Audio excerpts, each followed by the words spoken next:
मुख बोलाए भैया, मुँह से बोलाए भैया, अखिया तू खोलाए भैया, मुँह से बोलाए भैया, अखिया तू खोलाए भैया।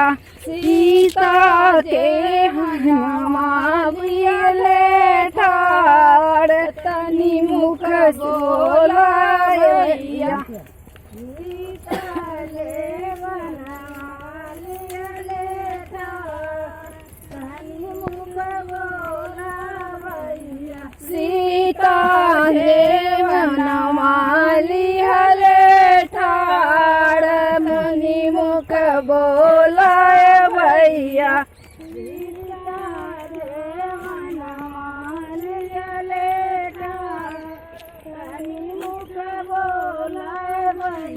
लक्ष्मण के लगनी शक्ति बाण, तनी मुख बोलाए भैया। लक्ष्मण के लगनी शक्ति बाण, तनी मुख बोलाए भैया। लक्ष्मण के लगली शक्ति बाण, तनी मुख बोलाए भैया।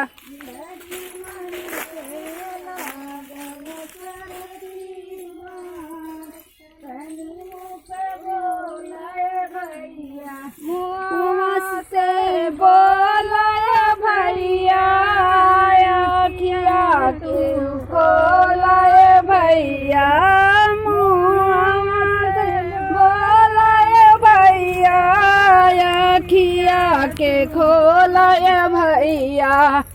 सीता केड़ुआ वाली हरे ठाड़, तनी मुख बोलाए भैया। सीता गेड़ुआ वाली हरे ठाड़, तनी मुख बोला भैया। सीता